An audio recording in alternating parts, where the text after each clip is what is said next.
Shocking revelation. If you missed Tuesday's show, shame on you, because it will give you a hint of what we're about to do. That's right. It is time to answer one big question about every team. Tuesday, we did the AFC. Today, it's time on Zero Blitz to do the NFC. He's Frank Schwab. I'm Jason Fitz. Frank and Fitz.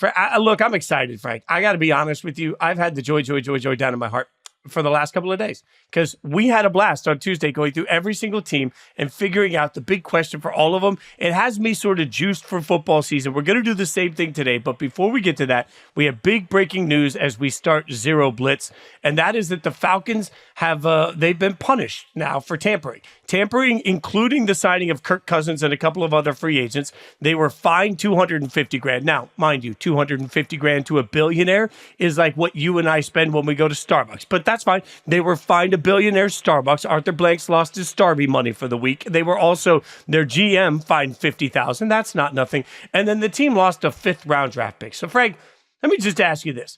If all you're going to give up is a little bit of cash and a 5th round pick, why would you not tamper every single year? Yeah, I just feel like almost throwing it back to you, because we were talking before we started taping about this, and both of us had the same reaction of, if this is the tampering fine and penalty, why don't just do it every time? Look, we all know NFL teams tamper. If you tell them, hey, okay, we're going to add 3 days where you could legally tamper, they're going to push that out. Okay, now a week before, we're going to start tampering. So everybody in the league knows everybody tampers, right? But if you're dumb enough to get caught, you should be punished. Like that. That's just how it goes in many aspects of life. And the Falcons were dumb enough to get caught. Kirk Cousins kind of let it slip that, hey, yeah, they were been talking to me for a while. And for the NFL to just say, yeah, 5th round pick, and the money is nothing. Like you talked about, yes, it is sticker shock to maybe me or you, and that's a few Teslas to other people. Arthur Blank just writes that check and doesn't care. He doesn't think about it twice. So 5th round pick, $250,000. I'd do this all day. If I was an NFL team and you really, really want a guy, Kirk Cousins got the most money of any free agent who switched teams this offseason. If you really want a guy in free agency, you'd say, the only penalty for us is a 5th round pick to get on this guy early. Make a phone call. Who cares if we get caught? I mean, really, the punishment was surprisingly low to me, and I know it is to you too. Yeah, I mean, here's the thing. I just looked it up. Arthur Blank's net worth is $7 billion. Must be nice. $7 billion. So like when you start talking about, I can't even, if I go on this Google calculator, because I'm not very good at math, and try and figure out what percentage 250,000 is of 7 billion, I can't get that many commas and zeros into the Google calculator, right? So like this is nothing to Arthur Blank. The other side of it to me is, what's more important, getting your quarterback or losing a 5th round draft pick? Like, if you have to tamper to get your starting quarterback, then you're going to do it if it costs you a 5th round pick, if it costs you a 4th round pick. Like, this is such a joke of a punishment from the league that I've got to look at it and say, if I'm the Vikings, well, we might get in trouble. Keep in mind, Saquon, when there was some accusations of tampering for Saquon going to the Eagles, the NFL also told us today that they looked at phone records. They looked at all the information. They found no evidence of tampering. So, like, you can do it carefully enough to not get caught. If you're the Vikings, burners. You're going to give up a 5th. I mean, that's like the wire over here. You know, the price of the brick has gone up. Yeah, that's amazing, right? It's, to me, it just shows such blatant, I don't give a damn. I'm going to get my quarterback, even if it costs me that. We do, though. Yep. Let's at least have to acknowledge this.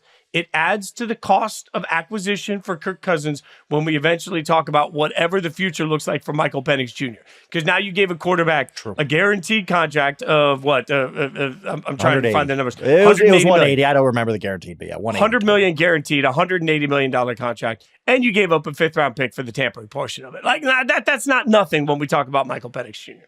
Yeah, absolutely. The one thing I will bring up, and I think the Miami Dolphins fans, and specifically Stephen Ross, are like, wait a second, 5th round pick, $250,000. When I had Tom Brady on my boat, we got docked a 1st round pick, and I got docked $1.5 million. What's the difference? And I get there's probably different levels of, oh, you reached out, you had him on your boat to talk, and this was just a phone call, whatever.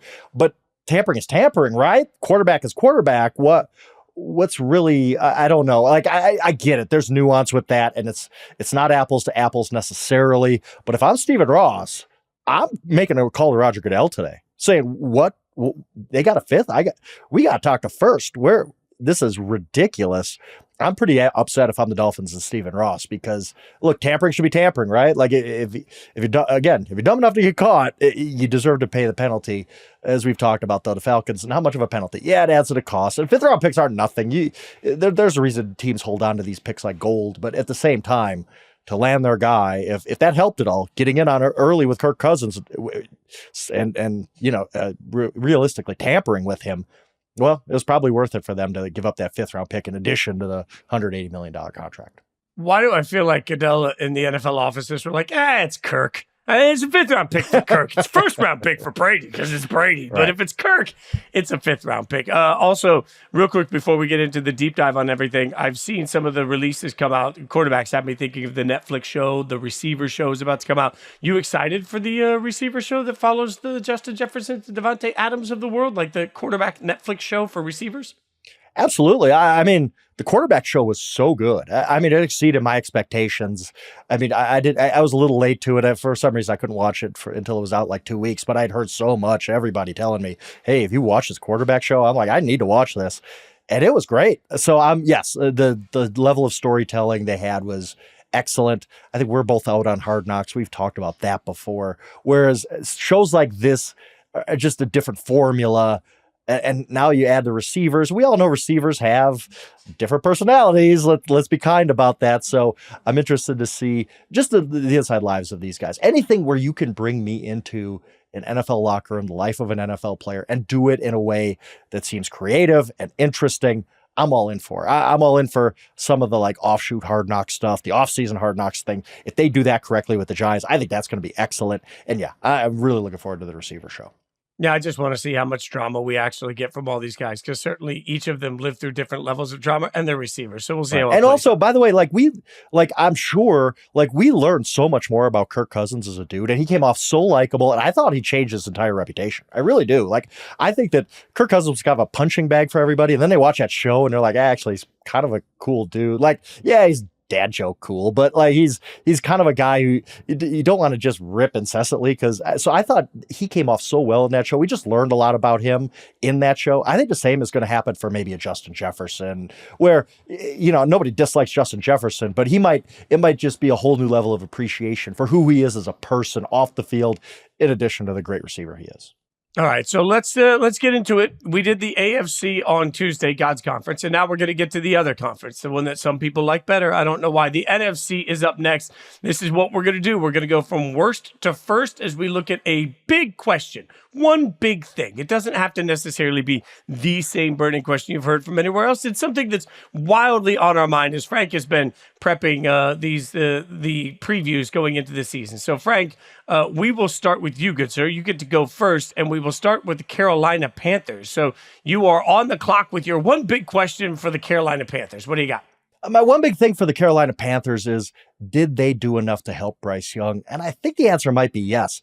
Look, they realized they put him in a bad position last year. Bryce Young did not play well, but how much of that was him? How much of that was just the situation surrounding him? So they did some work this offseason. Paid a lot of money in 2 starting guards, Robert Hunt, Damian Lewis. That really helps the interior of the line, which helps when you have a short quarterback. The New Orleans Saints did that for years with Drew Brees. They went out, they traded for Deontay Johnson. They went out, and in the draft, you get a running back in Jonathan Brooks. You get Xavier Leggett in the first round, a receiver. Jatavian Sanders, I think, is a really good tight end. And also, you make a hire in Dave Canales, their head coach, who really helped Baker Mayfield last year. Baker Mayfield revived his career, and they have to think that Dave Canales can do something similar for Bryce Young. The Panthers, at this point in the offseason, are the one team whose win total has moved up. They went from 4.5 to 5.5 at BetMGM. And I can kind of understand the reasoning there, saying the Panthers, yes, they were 2-15 last year. They were awful, but they've done a lot to help Bryce Young. And now we kind of get to see, is Bryce Young that dude? You traded up for him. You drafted him first overall. You didn't give him a chance in year 1. You really don't know what you have with him. Year 2 should give us better answers, because they have put talent around him now.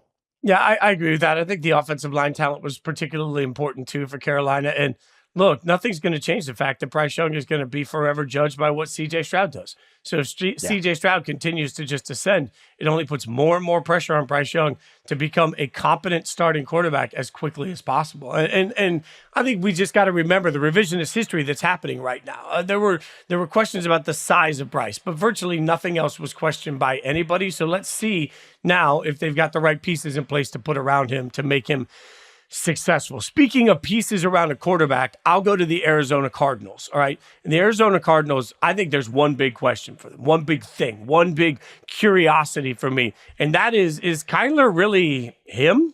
I mean, Kyler Murray might be. He might be the man, the myth, the legend. But if I look back at his stats over the course of this year, keep in mind he's had one winning season so far, 1 year that things went pretty well. He's only, since in the last 2 years, he hasn't made it through a complete season, as we all know. There's been the highest completion percentage for him was 1 year that he got 69%. Like he had one great year and a couple of, okay, there might be something years. I don't think we need to forget that Arizona was in proximity to land almost any quarterback they wanted, and they chose to stick with Kyler Murray and give him what we consider to be one of the best prospects we've ever seen come out as a wide receiver. That means there's immediate expectation in my mind for Kyler Murray to turn around and get it right. And this is that moment where we don't always get defensive head coaches, don't always get the same benefit of the doubt. Is Gannon really smart in keeping that quarterback there? I don't know. I don't think we know right now who Kyler Murray is. Yeah, Kyler's one of those dudes in the NFL where I just never know what to think of him. I liked him early on. Then he got paid, and he's not really worth that money. But now even that contract that he got from the Cardinals doesn't even look that bad compared to how the quarterback market has exploded. So that's not even that big of a deal for the Cardinals. But he kind of goes between, he makes these splashy plays. Sometimes he has really good stretches of quarterback play, and then he has times where you're just he's just not that great. So I don't know yet, but I will say this. And hey, fantasy footballers out there, Kyler Murray's going to put up numbers this year, period. The Cardinals have a terrible defense. They're going to be in a lot of bad game scripts, and Kyler Murray is going to sling it. He came back last year, played 8 games. The first 5 games were okay. They're solid for sure. Last 3 games, he really took off. He played really well in the last 3 games. And now you add Marvin Harrison Jr. to that mix. The Cardinals have a lot to like on offense. Not just Marvin Harrison Jr., who I think is going to be excellent from day one. I've talked a lot about him. Gold jacket talent is what I say about him. A lot of people do. He's awesome. Michael Wilson's a pretty good second-year receiver. Trey McBride had a breakout as a tight end. Yeah. Even Greg Dortch is a good slot receiver. They have 2 good running backs. This offense is going to put up a lot of points. Kyler Murray played basically to his career level last year, and that's saying something because he came back late off the ACL surgery. He's kind of just new coach, new scheme, all this kind of stuff. He played so well in the second half of last season, just basically up to his career norms, that I do think he could kind of take that next step. It seems like he's been around forever, but he's only 27. There's still another level to unlock for Kyler, and I actually really like him this season. I think he's going to have, I don't think the Cardinals are going to be good, but I think Kyler's going to be pretty good this year. Well, if Kyler's good and that offense is explosive, then the Cardinals will start getting benefit of the doubt. And that's where I do trust their head coach to figure the defensive side of the ball out eventually. It's just going to take a minute to get there. Okay, you're up next, good sir, with the Washington Commanders. By the way, it's been made clear that they're for now going to keep that nickname. So love it or hate it, they're still going to be the Commanders for a minute anyway. So what do you think the Commanders' one big thing is? Yeah, my one big thing for the Commanders is just how Jaden Daniels' game translates to the NFL. We really shouldn't question it. He was so good at LSU in that Heisman season that you could see him coming into the NFL and being a baller right away. And I actually do have really high hopes for him as a rookie, because even if he does have some transition period as a passer in the NFL, as a lot of guys do, this isn't a knock on Jaden necessarily. That's how most guys not named CJ Stroud do it. It takes a year or two to figure out passing game in the NFL. His legs will be so dynamic. We saw him make so many plays. Now, Jaden Daniels has to learn slide. Don't take those hits. Please don't, because you're not going to last long. Lamar Jackson has learned how to avoid big hits, as we've talked about. Jaden Daniels needs to learn that, or else he's not going to last his whole rookie season. But you think about some of the other guys who have had splashy rookie seasons right away, and this is an easy comp because it's the same franchise. But couldn't he have an RG3 type of rookie season? RG3 came in, He did everything well, simple passing game, really, really athletic, coming off a Heisman season at Baylor. They won the division. They made the playoffs. I've talked a lot about how I think the Commanders could be a real surprise team in the NFL this season, even be in playoff contention, as crazy as that sounds. A lot of that is because I think Jaden Daniels, some of the things he does are going to translate right away. Now, we got to see it, but he brings such a great skill set to the NFL. I'm excited to see this guy, Fitz. I think he's going to be really exciting from day one. He might not be polished day one, year one, but I think he's going to do a lot of good things for the Washington Commanders, and he's going to be one of those guys that kind of takes the league by storm. I feel like this is a roller coaster year coming for Jaden, because the ups are going to be huge and the downs are going to be huge also. There is an element to me where I think you're right about everything you said. I expect him to be a human highlight reel. I loved Jaden coming out of college. I think there's a real opportunity for him. It's going to be really interesting to see how he develops when he is as talented as he is as a runner, how nervous that makes the organization, how much they're willing to let him, how much is Cliff Kingsbury willing to let him just be himself as a player there instead of trying to get him to conform to any sort of offensive rhythm. This is one of the more interesting first years I think we're going to see in the NFL this year. I think Jaden's going to be great. I just expect it to be a year of holy cow followed by holy cow over and over and over again, which is part of just the growth process. But I think right now today they got their quarterback, and I have no reason to believe that he isn't going to be great. First year is just going to be a bit Absolutely. up and Real down quick, who do you think is going to win NFL offensive rookie of the year? And you can't say Brock Bowers. Well, I mean, Brock's going to score the most touchdowns, but not with no. The media bias against my beloved Raiders certainly will hold. I'm kidding. I think Caleb is probably still that guy, because that offense for Chicago, who we're going to get to in a minute, is just, there's so many weapons on that offense. And in fairness, I think some of the weapons in Washington are great too. I really do. So yeah, I think it's underrated. That's part of the reason I'm high on the Commanders. The cover's not bare. They're not a good team. I get that, but there's still some guys on that offense. This isn't a total, like, we're starting from scratch like Drake May with the Patriots or anything. 100% agree. And they're in an easier division. Like, Caleb Williams is going to be facing a gauntlet of a division. Speaking of an easy division, let's stick, because the next team on our list is the New York Football Giants. And really, the one big thing here, and I'll say this as bluntly as I can. Do you really want Daniel Jones to be the quarterback that has to save your job? Because I think that's where the Giants are this year.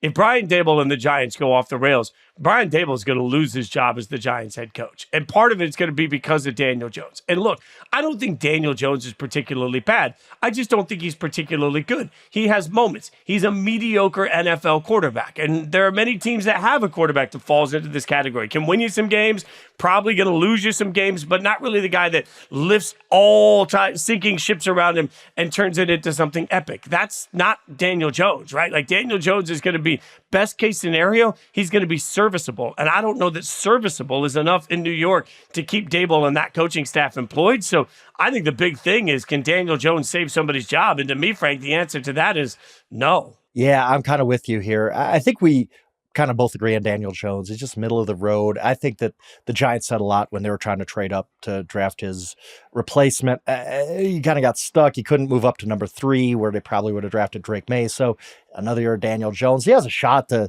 keep that job long-term, and I don't think he could do it. The question really becomes Daboll. And a guy who won NFL Coach of the Year 2 years ago. I mean, and all of a sudden we're talking about him being on a hot seat, but last season wasn't good. They just kind of fell apart. It was almost like the bar he set his first year of Brian Daboll making the playoffs, winning a playoff game, almost works against him now. The Giants weren't that far along. They just had a lot of lucky wins, and they had a very fortunate first season with him. He wins Coach of the Year. Then you come back, and kind of everything gets exposed that the Giants aren't that good, and they're not going to be good again this year. So you just wonder, and a lot of the, Brian Daboll's tirades on the sideline, all of a sudden when that's, happy-go-lucky year 1, he's a fiery leader, it's not so cool in year 2 when you're losing and everybody's turning against you. That market is tough. I really don't think Brian Daboll is going to be their coach in 2025 as I sit here today. We'll see. They could win a lot of games. Giants could exercise some patience, which would be good for them. They liked him 2 years ago, obviously, but just based on how this is trending in that market and what you see out of the Giants this year, I think Brian Daboll is in some trouble this year. And you're right, hitching your wagon to Daniel Jones isn't necessarily the most comforting thing in the world. Yeah, Dibble's going to be a heck of an offensive coordinator next year, and Daniel Jones is going to be a heck of a backup somewhere. That's the only way I see that this ends. All right, you're up next, good sir, with the Atlanta Falcons. Ooh, before you give anything on the Falcons, can I just tell you, I'm sneaky high on the Falcons this year. I don't know why. No, I got the good feels. So like I'm sneaky high on the Falcons. So give me your one big thing. Yeah, my one big thing on the Falcons, and we could talk about their offense for days. We talked about them all off season. Great addition with Kirk Cousins, a Michael Penix drama. They have all these weapons. But to me, I'm thinking about Raheem Morris and this defense. Raheem Morris, obviously their new head coach. He's been a marvelous defense coordinator throughout his career, getting a second chance at a head coach. And I think, look, the Falcons offense is going to be good. I don't see there really being many paths where, yeah, Kirk Cousins might struggle with the Achilles and the quarterback controversy might seep in at some point, but I believe the Falcons offense is going to be good enough. My question for them is, can the defense be good enough to get them to the playoffs and actually be a factor? Not just hey, we won 8 or 9 games, we won the NFC South, we're going to get bounced in round 1, but actually be a team that other opponents fear in the playoffs. That's based on the defense. This defense has not found a pass rusher in years and years and years, and they didn't invest in that in the draft. They drafted Michael Penix instead. Very questionable there. Does just adding Raheem Morris fix the defense? And if you can raise that defense to middle of the pack in the NFL, I think you can make a huge difference. With the way that offense is going to be, they could put up a lot of points with Bijan and Pitts and Drake London and all them. If the defense comes along too, it really could be a really nice season for the Atlanta Falcons. And a lot of this is on Raheem Morris and how good he is fixing this defense. He's also going to have to make sure that things just stay right in that locker room. I mean, we talked about it at the time, but the drafting of Michael Penix is going to create some questions if Kirk doesn't play well, if that Achilles has any lingering effect. And, I'll be consistent to what I said on Tuesday about the Jets. I don't like a 7,384-year-old quarterback coming off of an Achilles injury. Like, I don't care if we're talking about Aaron Rodgers or we're talking about Kirk Cousins or we're talking about Mother Teresa trying to get out there. You're coming off an Achilles injury later in your career. I think there's some real question marks. If he doesn't play well, how many weeks will it take before the questions start? And then can he, as a coach, remain consistent at that position? We see it in the college game all the time. Head coaches mishandling the quarterback position and just having a rotating door gets people fired. Raheem Morris is really like he's hitched his wagon to this. This is his last shot likely as a head coach in the NFL. He better have a real pulse on how to keep the locker room together if things don't start particularly well for Kirk. Speaking of head coaches, that brings us to the next team on the list, the Chicago Bears. Now, you and I have talked about Caleb Williams a lot. You and I have agreed that, I think we agree that the Bears are likely contending for a playoff spot this year, right? Like, you agree with me, the Bears are a playoff caliber football team, correct? Yes, absolutely. I think they could be in contention. All right. So my one big thing is, why the hell do we trust Matt Eberflus? Like, if we're just being honest for a minute, Matt Eberflus is the defensive-minded head coach that's come in and did not do anything the right way to get the best out of Justin Fields. Whether it was Justin Fields or Luke Getsy's fault, the offensive coordinator at the time, I don't really know. And at this point, I don't really care. The fact is, you had a quarterback that regressed instead of getting better. You had an offense that just never seemed to click the way it was supposed to click. Nothing really worked right. And for some reason, the organization, with the transcendent talent at the first overall pick, decided to keep the same guy in charge. I said when Trevor Lawrence was drafted that the Jags would fail Trevor Lawrence before Trevor Lawrence would fail the Jags. I think Matt Eberflus specifically will fail Caleb Williams before Caleb Williams will fail as a quarterback in this league. I believe in Caleb's talent. I don't know why right now I should give benefit of the doubt to the Bears organization, considering the fact that they decided the right thing to do was to keep a coach that we all know is on a short leash, which means you're really putting your quarterback in a situation where either Eberflus suddenly figures it all out, yippee, or he doesn't. And then all of a sudden after this season, you're firing a coach, you're bringing in a new coach that they'll put as we want to get the most out of it. And now you got Bryce Young 2.0, learning a new offense, trying to get all of this language learned in year 2, trying not to hinder the development of a young talent. Like Caleb Williams is still somebody that will have to be developed. My one big thing is, why do I trust? And frankly, I don't trust Eberflus to do that. Yeah, it's rare to see a coach be as close to the ledge of getting fired and save his job as Eberflus did last season. I remember Ron Rivera back in the Carolina Panthers days did it. Like, he was pretty much 1 foot out the door, and then the River Ron thing happened and he figured it out and he had a decent run there. But Eberflus, if we look back, they had a game last year against the Denver Broncos at home where he went for it on fourth down instead of kicking a field goal, trying to take the lead. And at that point, they lose that game to the Broncos, who were just terrible last year. And at that point, I wrote, you can go back and look, I wrote, that's it. Matt Eberflus is done. Maybe he gets fired after the season because the Bears don't like firing coaches during the season, but there's no way he can save this now. And credit to him, he did. Like, he absolutely dragged his resume out of the trash and added to it and became a guy who, like, Bears fans should feel like maybe this is the guy. It takes some time to figure out head coaching. I get everything you said about him and all the complaints and the criticisms, but over the last half of last year, they were a pretty good football team. They look like a well-coached football team for that matter. And maybe he just figured it out. And now you got a lot of talent to work with. It is very rare for a guy to be that close to just dead man walking status and save his job and actually last for a few years. But he did it. And I've kind of opened my mind to maybe he did just figure it all out. We'll see. And yeah, it would not be good for, almost like Trevor Lawrence, where a coach gets fired during his first season, that kind of thing for Caleb Williams. But right now I have a lot more trust factor in Matt Eberflus than you do. I think he did figure things out in the second half of last year, and he's going to take that momentum into this season. I trust the Bears roster. I trust the Bears quarterback at this point. I trust the Bears. I don't trust their head coach. We'll see. The good news for all y'all is that if you've listened this far, you've listened to all of the teams that suck. When we come back, we'll get to some teams that actually don't, that are in the playoff conversation as we get through the rest of the NFC. I said it earlier, certain divisions look tougher, Frank, and I think we can all agree that it is the North on both sides, the AFC and the NFC, that look like they're going to be juggernauts. So as we go through all the teams, the next team up happens to be part of that juggernaut, the Minnesota Vikings. Give me your one big thing that you're thinking about from Minnie. Yeah, my one big thing for the Vikings is, can J.J. McCarthy win Offensive Rookie of the Year? And I don't think it's that crazy. Yeah, it's a stacked field with a lot of quarterbacks, obviously, but not many rookie quarterbacks step into such an advantageous situation. You look around him. Obviously, Justin Jefferson is still, to me, the best receiver on the planet. Addison had a great rookie season last year. Hawkinson will be back from an ACL at some point. They added Aaron Jones to help with the running game. I think Kevin O'Connell's a really, really good coach, and I think he's going to help get the most out of J.J. McCarthy. Now, they're playing this whole game of, hey, Sam's our guy right now, Sam Darnold. He's going to be, he's got the lead for week one. I don't think he holds that job very long, if he does at all. I don't know that he is their guy week one. And I think at some point, very, very soon in the season, J.J. McCarthy takes over. And I don't necessarily love J.J. McCarthy talent-wise. I think he's a good, solid quarterback.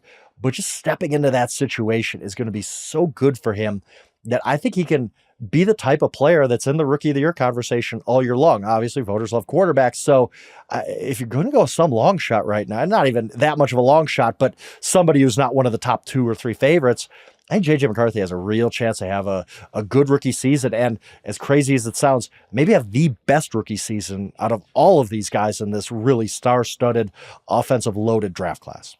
Now, the more you break it down, the more I really do sit here and think about what a glorious situation it's great to be drafted really into is. For a young quarterback to have these weapons that have this experience too. Like JJ, from my limited interactions with him and from the people that I've talked to, is brilliant. Like he's just football brilliant. There's no two ways about it. He soaks in the game from people, borderline photographic memory from what I've been told. He sees it once, he can execute it. He remembers plays from film from years ago. These are all things that I think are going to make his transition a little bit faster. But just having somebody like Justin Jefferson to be your sort of safety net, but also having the experience with a teacher like Kevin O'Connell, this is why going into the draft, we all said the one place whichever quarterback got drafted by Minnesota was going to be in the best position. That hasn't changed because it's J.J. McCarthy. You're 1,000% right. And you're also right because if things break right for the Vikings with all that talent, they really could be a playoff contender. There isn't a team in the NFC North that I think you can write off today as saying this team's got no juice. I think all of the teams in that division could be fighting for the playoffs this year. And that, if you're fighting for the playoffs with that much talent around you, with a quarterback that's a brilliant teacher, and you've got the mind that JJ has, why not Rookie of the Year candidate? Why not Offensive Rookie of the Year candidate? Like that makes a ton of sense.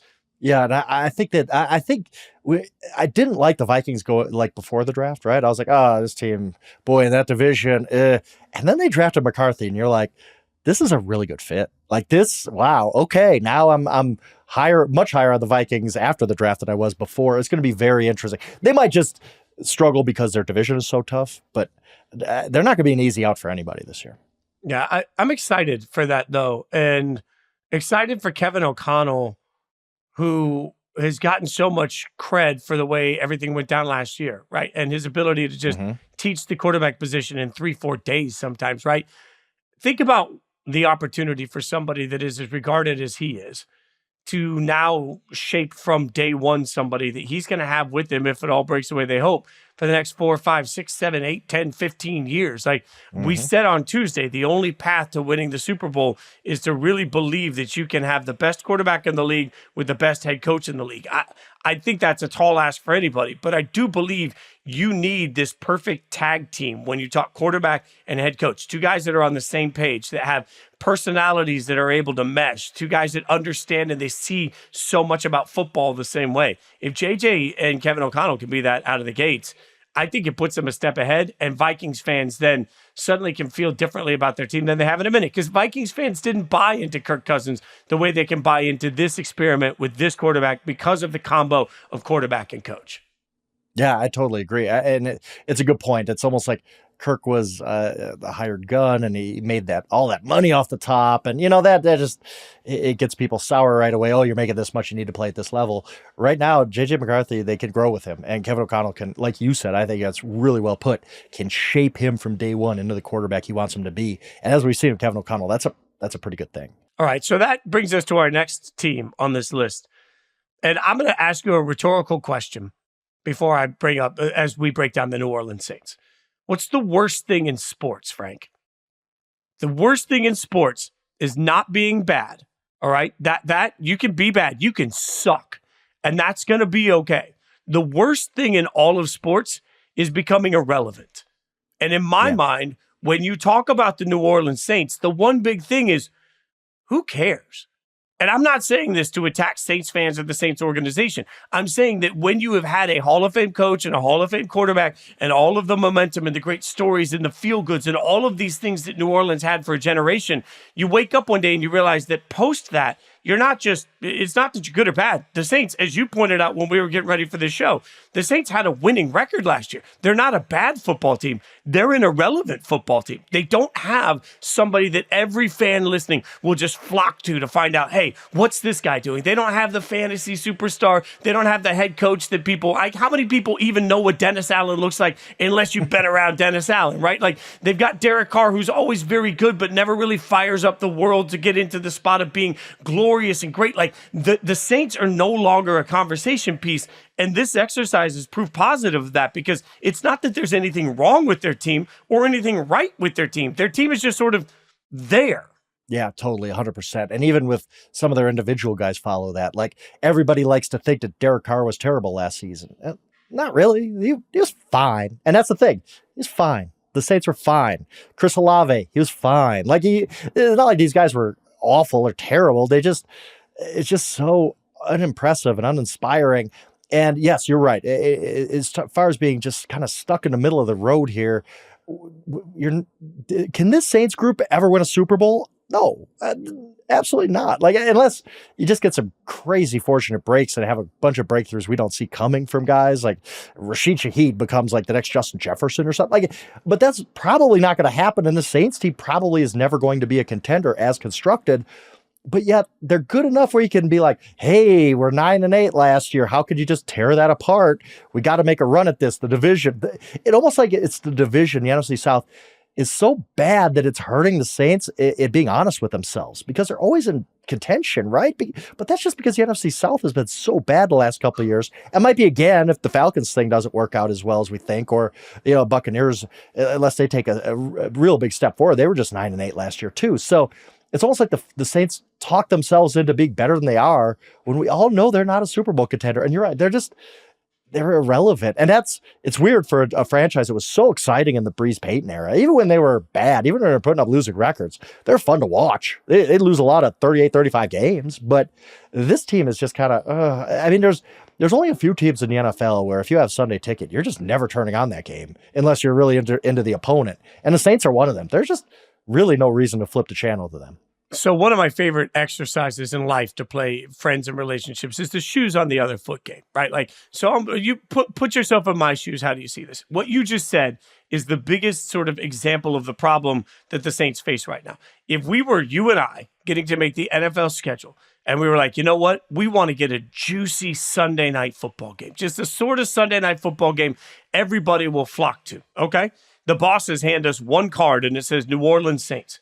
I can't think of a single matchup that this, like you can for a lot of bad football teams. Certainly, I'm a fan of a terrible football team. I will admit that all day long. The Raiders have been bad most of my life. But you can sit down and say, oh, but that Raiders v. Chiefs matchup always has some juice. That's why they put it on Christmas Day. There are bad football teams across the board that you can still find that one moment. There are a handful of football teams that there just is not going to be a matchup that we can put. I can't put the Saints against anybody in the middle of the season on Sunday Night Football in a way that when the schedule was released was going to make non-fans of either team say, oh my God, I have to watch that game. That's just where New Orleans is now. Yeah, absolutely positively middle of the road. Again, they're not bad. Like, we usually talk this way about teams like, oh, the Patriots are going to win 3 games. Nobody wants to watch them. The Saints are probably going to win 8 or 9 games. And maybe they'll go 8-1. You know, I mean, that's how mediocre they are. They got a real shot at winning the division. Honestly, they do. Got a shot that's at the thing. division. We could see them in the playoffs and it'd be like, the Saints, okay, whatever. The Saints are going to be treated, if they win their division, they'll be treated the same way the Jags and Titans do when they win their division, respectively. Yeah, they'll get the Saturday afternoon game. No, and we're like, all right, well, we're stuck with the Saints on Saturday afternoon. Like, that's where they are.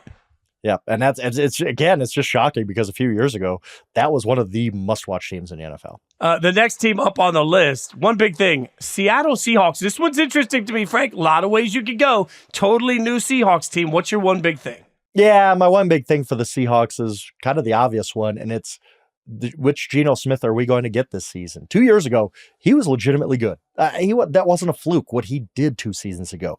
He earned that contract from the Seahawks. He was a very, very good, accurate, productive quarterback. And then last year, it just wasn't the same. It was like, back in the days, I'll show my age, when you make a copy of a VHS tape and the copy is just not quite as good. That's what Geno Smith's 2023 season really felt like, where it just was like, he wasn't awful. He didn't fall off a cliff to the point where you're going to cut him. But there was talks about what do they do with him? Do they bring him back? And it always seemed like they were going to bring him back. But the fact that there was a question says that his play took a step back last year. Now, was that just the overall team thing? I mean, obviously there's a reason Pete Carroll got fired. That team disappointed last year. It wasn't just Geno. But I think if Mike Macdonald, who comes in, who I really, really like, and I really like the Seahawks team. I think they have a lot of talent. The same reasons why I sat here a year ago talking about how I think the Seahawks could be a playoff team and contend with the 49ers really still exist. Great receivers, a couple of great backs. They're really building. They have some talent on that defensive side of the ball that I think Mike Macdonald can really get a lot out of. But none of it matters if 2023 Geno shows up. If 2022 Geno shows up, I think that they have a chance to make the playoffs because the talent around him is so good. But at this point, Geno's had such a weird career arc in every single way. I don't know what we can expect from him. And I mean, Sam Howell's our backup. Like, he's not going to save anything. We saw him play with Washington last year, try to turn the ball over every other down. So it's really Geno's job. They're going to sink or swim with him. And I have some faith in Geno to do that. But honestly, after last season, he's a total wild card, and not just their season, but the whole NFC West. How he plays is going to shape how the entire divisional race turns out. A couple of things here. Number one, we need to get a drop of Michael McDonald going, I'm going to be there. Every time we say Mike McDonald's name, because that's all I can think of every time. If we could just make that happen. But two, I think your point on Geno is a really smart one, and it's part of why, as we were prepping for the draft at Yahoo, I kept asking the question then, like, are the Seahawks quietly in the quarterback market? Now, the way the board fell, they weren't going to be in the quarterback market. Nothing changes that. I honestly believe that next year there's a very good chance the Seahawks are in the quarterback market. And it's not because Geno's not good. It's just the question you asked a minute ago about the Saints really still resonates in my head about the Seahawks. I don't think this is a team that's Super Bowl caliber with that quarterback. Now, they do have some great weapons at wide receiver, and I mean great. They do have a running back room that I absolutely love. And they do now have a defensive coordinator that, as I've said on this show many times, It's going to take a couple of years for them to learn this system. That's what Ravens players told us about his success in Baltimore. I think in a couple of years, the Seahawks have a chance at being a very good team. So now, as an organization, you kind of did the smart thing. You didn't have to reach a quarterback because there wasn't going to be one there for you. You run it back with Geno while you build up this defense and teach them where you want them to be. I think the window for the Seahawks is actually a year or two away. So Geno is just treading water until then. If he shows that he is who he was a couple of years ago, maybe you do have some glorious moment of like, hey, we can keep this going a little longer. More likely to me is he is who he is, which is pretty good.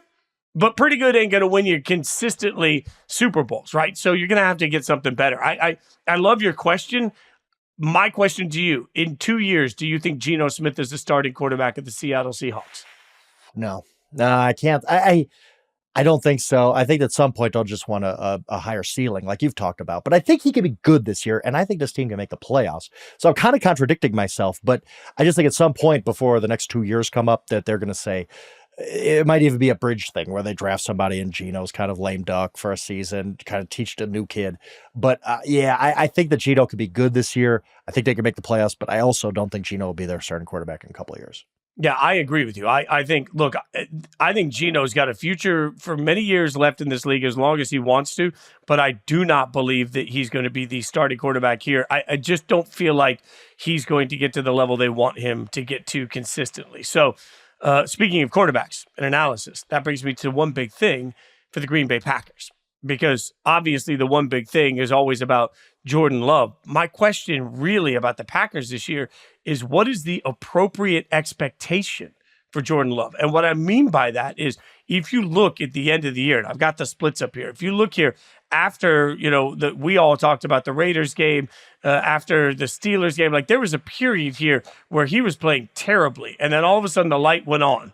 And once the light went on, we're talking about completion percentages nearing or above 70% every game for the last 8 weeks of the season, which is absolutely incredible. Only 2 interceptions over the course of the last 8 weeks of the season. It's absolutely incredible. What I don't know what to do with, Frank, is how to properly analyze somebody that for half a season was awful and for half a season was spectacular. Did the light go on? Did he suddenly figure it? Did all of a sudden, did everything click for him and bang, we got the best of Jordan Love? Or in that process, was it just that one of those moments where we got a quarterback going hot? Also, he took on the Bears, who were by the end of the year a good team, but also a Minnesota defense that was questionable. Carolina wasn't the best. I mean, there's some teams in there that you look at, but he also beat some good teams. So I don't know, Frank. I genuinely don't know what we should expect from Jordan Love, because everybody's telling me that the Packers have their quarterback for the next 20 years. They have their Aaron Rodgers. Based on half a season, I just can't do that. So I wonder if he finds the norm, if it's just somewhere in between, is that enough for the Packers, and will fans be happy? Yeah, and I'm kind of with you. And it's not like we haven't seen a quarterback get hot for half a season and then just fall apart. Like this, I'll give you one name and people are going to throw their heads back, but go back at Marcus Mariota's second year. Really, truly. Like, look at him for about half of the season, maybe a little bit more. He was elite. I swear, like this actually happened in the NFL. Marcus Mariota would look like a future star, and we all know what Marcus Mariota's career became. Now, everything looks fine with Jordan Love. Like, there's nothing fluky about what he did in the second half, and obviously played great against the Cowboys, played really well enough for them to beat the 49ers. 49ers just got him at the end. So I can't sit here and say that this reason or that reason is why Jordan Love is going to fail and he's going to be a flash in a pan. It all looks solid. It all looks like a great foundation. But yet it was just a really, really good half season, and he's got to prove it again to me. Now, you could tell me a story where Jordan Love wins MVP this year. Okay, I can't say that's crazy based on how he played and the weapons around him and how good the Packers could be this season.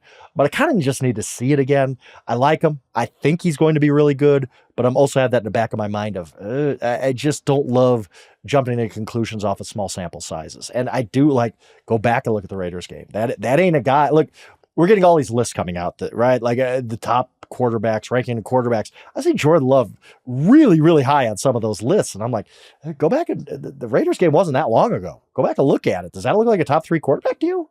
No. Now he played lights out, obviously, after that, but there's just a little bit of, I think we both share that, a little bit of let's see it again before. And the Packers are in a tough spot too, because they got to figure out whether to pay this guy or not based on that half season. I think they're in love with him, and they should be, no pun intended. But I just, let's see it. Let's see it again before we anoint him one of the top 5 quarterbacks in the NFL. I think there's a real chance Jordan Love turns out to be great. That being said, for really understandable reasons, I think a lot of America is rooting for Jordan Love. Anytime a guy's had to sit for several years, they replace a legend. Nobody really believes in him. That legend goes out in a way that sort of, torches the bridges along the way. It's really easy to see why so many people want Jordan Love to be great. And he seems so likable too, just personality-wise. Like 100%. Jordan Love has handled his entire career as well as you can. Like, it's not easy to sit as a first-round pick for a few years and wait for your turn. But I think Jordan Love, professional, like to your point, yeah. Who's not rooting for Jordan Love to be great? The NFL's better with great quarterbacks. He dealt with a really weird situation, handled it perfectly, played well. Yeah, who's not rooting for Jordan Love right now? Yeah, but if you take your emotion out and you just I've been rewatching CSI, the original CSI, and one thing that Grissom always said in CSI Vegas was follow the evidence. If you take all of your emotion out and you take all of this is what I want to have happen. We have a quarterback that last year had some great games and last year had some terrible games. And we had a quarterback that played really well at times against great teams, but also played really poorly against bad teams. There is just so much evidence on both sides. I think the incomplete is the only fair grade right now to figure out who Jordan Love is. It's not a popular opinion. Everybody wants him to be one of the best. What if he turns out to be, middle of the pack? What if it turns out that somewhere in the middle is where this all lands? And that will be the most interesting thing, because Packers fans have already anointed. The organization wants to anoint. The world is already anointed. Let's give it an extra second. All right. Next up on the list is the Los Angeles Rams, a team that a year ago right now, a lot of people didn't have high expectations for, right? But they surprised us. So what's your one big thing? My one big thing for the Rams, and I think it's a difference in them repeating what they did last season, maybe even improving off of what they did last season, or maybe regressing a little bit, is can Cooper Kupp still be elite? And I think we need to question it at this point. I love Cooper Kupp. I have even talked about he's putting together a Hall of Fame type of career, but just because he was so dominant at his peak, he might not get there because he only has 2 1,000-yard seasons, but his season when they won the Super Bowl was as good as any season in NFL history. And I'm counting quarterbacks. I'm counting Lawrence Taylor. Whoever you want to throw at me. Cooper Kupp's season, the year they won the Super Bowl, was as good as anybody. But here we are. It's 2024. Last season, 61.4 yards per game, his lowest since his rookie year. The injuries are piling up with him. He's going to be 31 years old. And obviously the Rams have a bright, shiny new toy, Puka Nacua. He's their new number one. But my question is, can Kupp be kind of that 1B? Can they be this great tandem, Reggie Wayne and Marvin Harrison?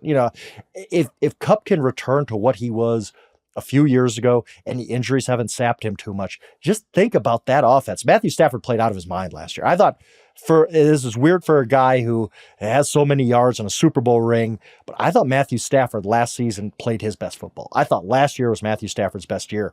And so he's still got it. Puka's awesome. Like, he's going to be a great player. Can Kupp be that other superstar? Because I think that would just elevate their offense. We see they have a good running game, Kyron Williams, all that kind of stuff. But I think the X factor for them, the one big thing for me, is Kupp. And is he kind of a middle of the road, like we're going to get 800 yards out of him? Or can he be that dude again and be kind of the 1A, 1B, Batman and Robin, Harrison and Wayne with Puka Nacua? When you're a kid and you put your hand on the stove and it burns, you don't do it again. I have put my hand on the stove too many times at doubting anything with the Rams offensively, and I've just decided that Sean McVay is much like the Kansas City Chiefs. No matter what it is, he figures out a way to make it work, right? Like, there's just McVay on the offensive end. I will always give benefit of the doubt. I'm a little surprised you picked that as your one big thing, because for me, I would have thought more, how do they ever rework this defense without Aaron Donald? Like, how different is this defense going to look? But the more this defense looks different, and I think they will this year, they're going to have some issues they're going to have to clean up. That's going to put even more pressure on that offense. The Rams are one of the most interesting teams in the NFL this year, because without the perennial 99 in the middle on the defensive side of the ball, everything changes, and we just presume that McVay can continue to work magic. But he is a magician at this point. I don't know how he does it, Frank, but he does it every single. Like, McVay always finds a way offensively. Yeah, I mean, he. You talked about it a year ago, I was like, man, this Rams team might win like 3 games. Like, they look terrible on paper. They're like, who they got? And we didn't know Puka Nacua was going to go for 1,486 yards or anything at that point. But yes, it's hard to deny Sean McVay at this point. He's a top 5 coach. He's a genius. He's brilliant. He's everything. People get kind of sick of it, like, because we've been hearing for so long how brilliant Sean McVay is. But you know what? He is brilliant. And if Cooper Kupp's got anything left, if somebody can fix this defense, if this Rams team, this still has a lot of holes. Let's not dance around that subject. If anybody can get the best out of them again, it's probably Sean McVay. Speaking of holes on the defensive side of the ball, the Eagles next up. One big thing for me is, can their defense return to form? I mean, 2 years ago, that defense was absolutely dominant. They had a draft where everybody thought, man, it's going to be perfect. And then we go into last season and the pass rush was invisible, right? And the interesting thing is we almost forget that a year ago, right now, there were questions about, coaching and what are we going to do, right? Like the new defensive coordinator, the new offensive coordinator, I've been sort of on record pretty loudly saying I think that made a big difference. And I know they bring in people now that have familiarity, but still, there's a revolving door with some of the coaches. I'm not sure it's as stable as you want it to be from the outside looking in, considering at the end of last season, it was, is Sirianni going to stick around? Like that defense has got to be better, and it's got to be much better. I think there's questions about that side of the ball that have to be answered before anything else for Philadelphia. And if they're not, the roar around Sirianni is just going to get louder and louder and louder all year if that defense can't take down quarterbacks. No, yeah. I mean, the Eagles as a whole were probably a bottom 5 team in the NFL last season after their 10-1 start, which is crazy to say out loud, but it's true. They were terrible, and the reason was the defense. And you just go back to that Seattle game. They're playing, I believe it was Monday night. I know it's prime time. And Drew Lock has to drive his team 85 yards or whatever it was, and he just does it with ease. And the Seahawks beat the Eagles. And that's the moment where you said, this defense is just broken. They're absolutely, positively broken. Now, they took steps. They went and they added cornerbacks. They had a really, really good draft that way. Vic Fangio, who is one of the most respected defense coordinators in the NFL, you bring him aboard. I think he'll help a lot. So you're a little faster in the secondary.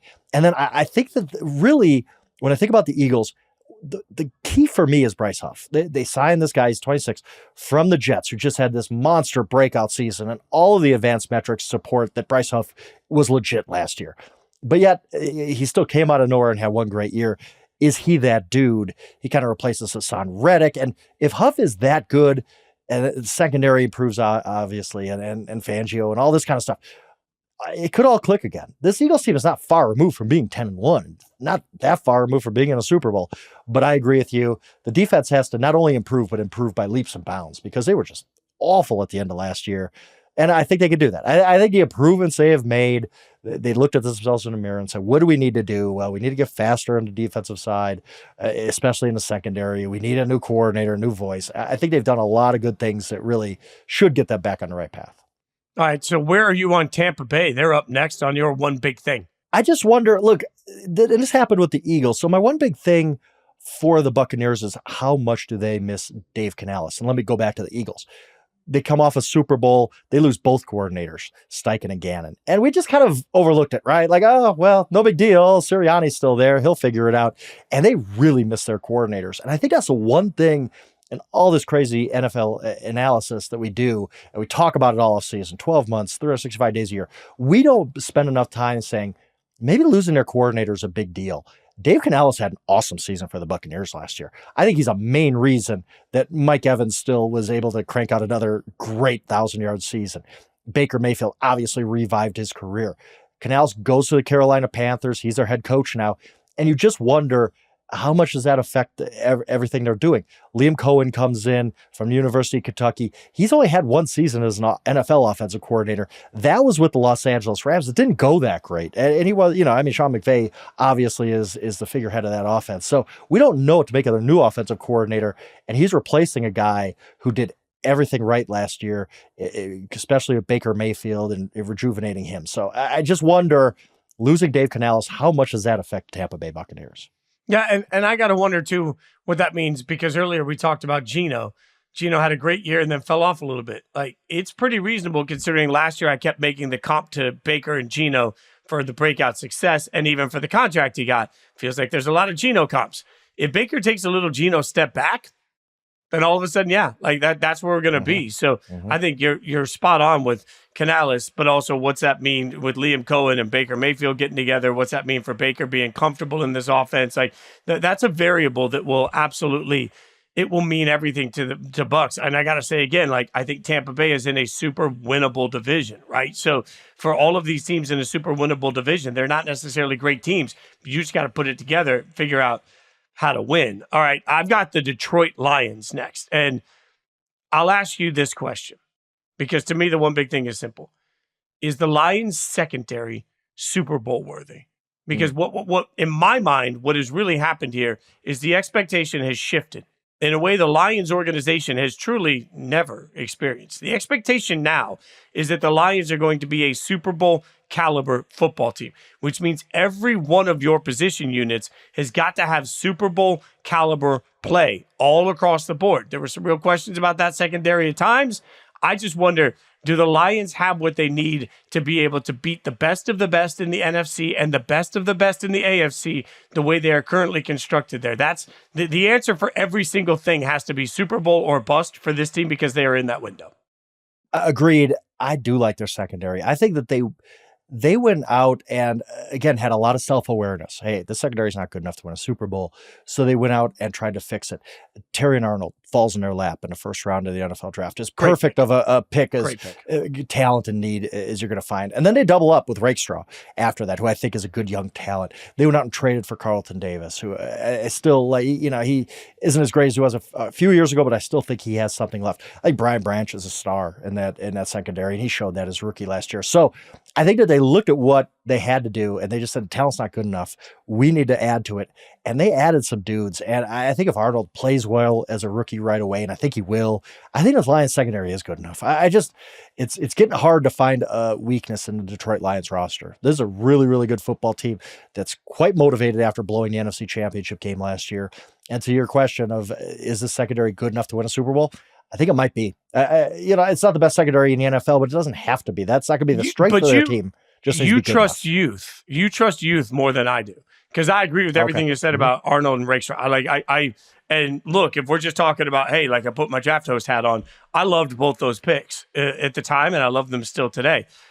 When you start walking in and saying, okay, now, by the way, we just talked about the great offense that, Minnesota has, for example, the amount of weapons they have. You talk about the amount of weapons the Bears offense has. You talk about Jordan Love and the way he's playing. Like, these guys are coming in and they're playing, some of the best when it's Justin Jefferson. They're playing young wide receiver rooms that are absolutely evolving into greatness. When you talk about the Packers, they're talking about a Bears team that has bona fide number ones that are experienced and a bona fide number one coming out in the draft. Like, out of the gates, they will be tested so much in their own division. I want it to work out. It's just when you're in your Super Bowl window and you have that much youth in your secondary, boy, you're putting a lot on them. Yeah, you're right. And especially, they'll be tested in that division. You are not wrong about that. But I think that the combination of everything is going to work out for them. They do have a good defensive line. Aiden Hutchinson, it might win Defensive Player of the Year at some point in his career. I think that helps the secondary. And I have a little more faith, especially in the young guys, than you do. We'll see, because that is the question. If their secondary is good enough, what's the weakness? Other than you just have bad luck with injuries or something. That's it. I mean, they might be the best team in football if their secondary is good, and I think it can be good. So that kind of leads you to, where I'm going on the Lions this season. I'm really high on them. Obviously, why wouldn't you be? This Lions team is fantastic, and they really have a Super Bowl ceiling, obviously. Yeah, the Lions were my way too early Super Bowl pick for the NFC, I think. The Cowboys, what's your one big thing for the Cowboys? There's a ton of them here. Which one you picking? My one big thing for the Cowboys is, look, what do we talk about all the time? We talk about Dak Prescott, his contract. We talk about CeeDee Lamb, his contract, the offense, all in, all this stuff. What haven't we talked about? We have not talked enough about them losing Dan Quinn, and it goes back to, we underrate losing coordinators. It is a big, big deal. Again, let me talk about the Philadelphia Eagles. They lost Jonathan Gannon. They lost Shane Steichen coming off a Super Bowl. We all thought, no big deal. They'll be fine. Well, they weren't fine. And I don't know that Dallas is really ready to just move on from Dan Quinn and not skip a beat. Since Dan Quinn got the job as Dallas Cowboys defense coordinator, they had the most takeaways in the NFL. We all saw Micah Parsons develop like crazy. Obviously, he's a great talent, but Dan Quinn got the most out of everybody on that defense. He was a fantastic defensive coach for them. That's why he's the head coach of the Washington Commanders now. That's why he was in demand these past few years. And I don't know that you just necessarily lose a guy like that and not feel it.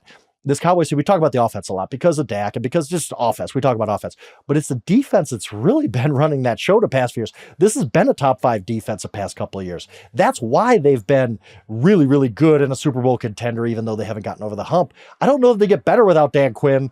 And yeah, maybe the offense is going to be awesome again because I really like Dak and CD's great, all this, but is the defense going to be top 5 again without Dan Quinn? I think that's a major question the Cowboys have to answer.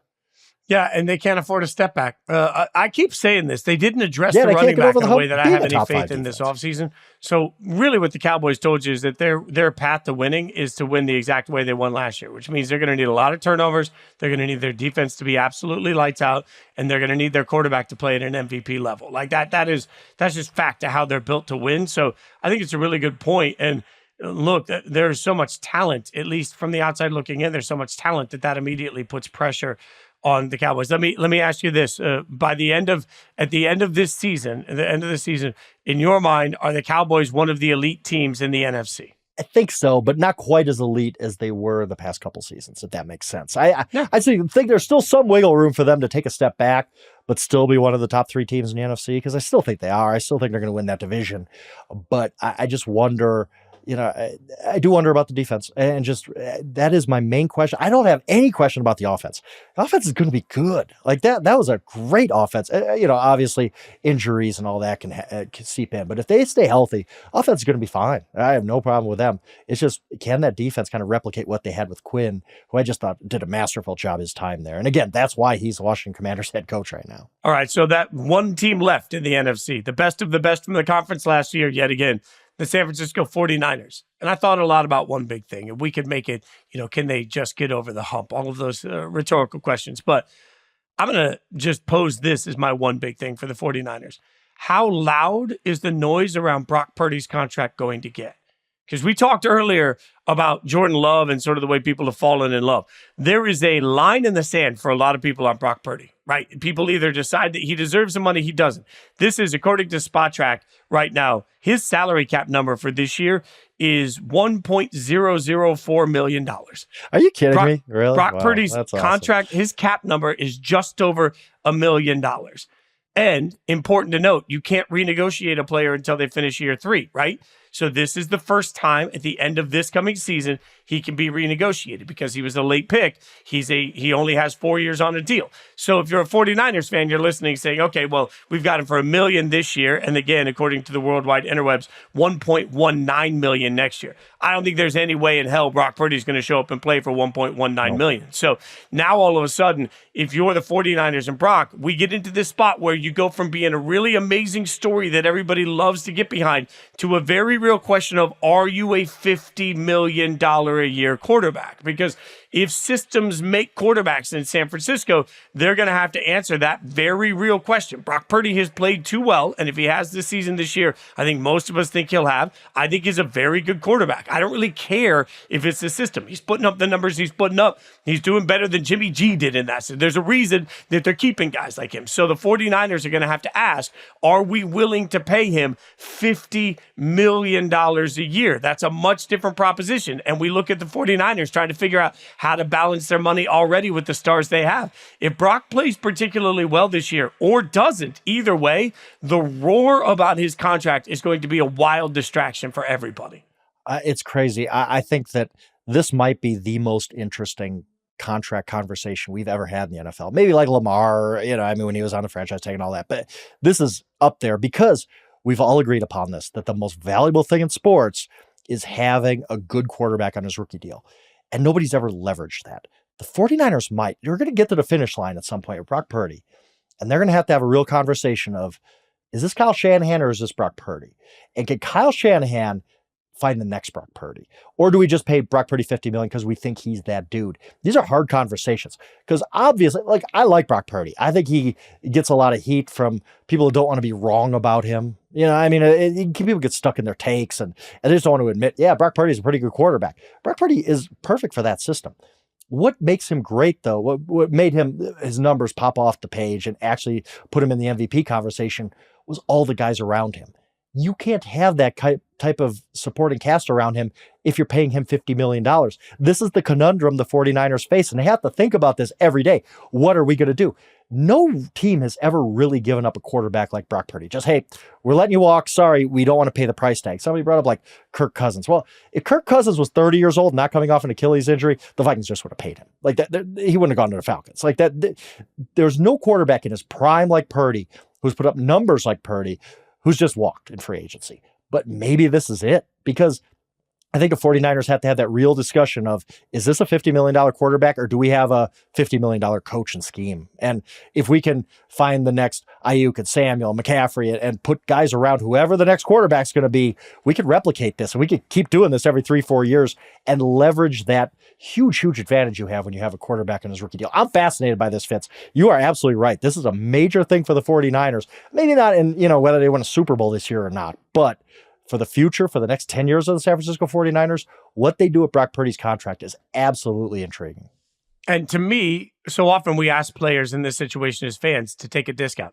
Just sign for less. Okay. No. By the end of this year, Brock's career earnings after he plays this season will be under $3 million total. So That's unbelievable. That is not $3 million is like a gunner million. on the punt team. Like, that's crazy. He literally has a roommate in San Francisco in part because he has to. Like, the cost of living, like he has to, right? Like, he's made at the end of this football season, he will have made $3 million. And you want him to decide he's not worth 50 at that point? Like, there's no way in hell I would do that. I'd be like, look, you got your free years. Now pay me. And the other side of it is here, Fitz. Here, let's talk about this though. What if Purdy's like, all right, not 50 million, I'll take 40. You do that? Like, I mean, that's still $40 million on a guy, when that's going to mean that you can't have a Brandon Ayuk and Deebo Samuel and Christian McCaffrey and Trent Williams and like even $40 million a year. Do you balk at that? I don't know. That's why this is all, there's so many layers to this. There's so many layers. The thing that just hits me though is what you can't get to in the NFL is stuck, where you wake up one day and you don't have a starting quarterback. Yeah, right. You got it with Brock. You got it. There's 100% true. Congratulations. What if you hit the lottery? What if this really is part of the exception? Do you want to wake up and suddenly wake up one day and your favorite team is looking at a quarterback battle between Aiden O'Connell and Gardner Minshew? Because let me tell you, it's not fun. Not fun. Like, and meanwhile, Brock Purdy goes to Tampa Bay and ends up winning an MVP or something like that, because he really is Tom Brady, Tony Romo, Kurt Warner. I'm not saying it happens often, but it does. And like, that's why this is fascinating to me. We haven't gotten to the point where we really started talking about what happens with Brock Purdy's contract, but that discussion, like you said, it's coming. It is absolutely going to be a thing for the San Francisco 49ers all season. Well, that wraps up the entirety of the NFC. If you missed Tuesday's episode, we also did the entirety of the AFC. We've gotten you through every single stinking team. Also, be sure to check out Frank. He's written the previews for all these teams. So, I mean, he's doing God's work. That's got to be like, I don't know. I don't know how many words are in an article, but 32. That's got to be like 4,372,000 words that Frank has written to get everybody ready for the NFL season. So be sure to check that out, obviously, on the Yahoo app. And be sure to follow us on social media at Yahoo Schwab, at Jason Fitz. Andrew Hart's sitting in producing today behind the scenes, doing God's work. We appreciate him making us sound Purdy. See what I did there? Purdy. Sound Purdy. Ha ha! We'll be back next week with a lot more. But we're back to a regular schedule-ish next week. But we appreciate you hanging out with us this week and having such a good time. Rate, subscribe, review, tell your friends, your family, your enemies. Tell everybody to hang out with us every single week. Thanks for hanging out with us on Zero Blitz.